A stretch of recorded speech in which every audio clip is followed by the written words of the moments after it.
इस वक्त एक बड़ी खबर आ रही है नाजरीन। तूफान फनी के पेश नजर ईस्टर्न नेवल कमांड का हाई अलर्ट जारी हुआ है। विशाखापट्टनम और तमिलनाडु के आरकुनम में बहरिया अलर्ट किया गया है।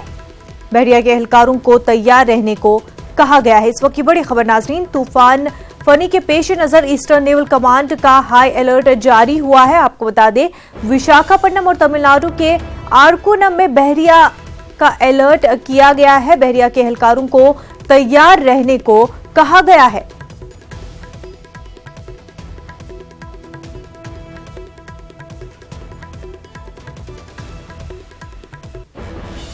इस वक्त की एक और बड़ी खबर नाजरीन, एनआईए ने रियाज अबूबकर नामी एक मुश्तबा शख्स को गिरफ्तार किया है।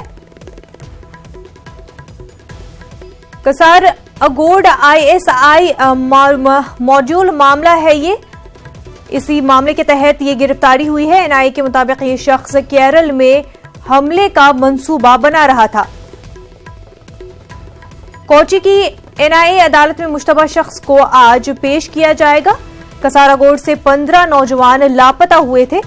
जुलाई 2016 में इस सिलसिले में एक केस भी दर्ज किया गया था। ऐसा माना जाता है कि ये तमाम नौजवान आईएसआईएस में शामिल हुए थे।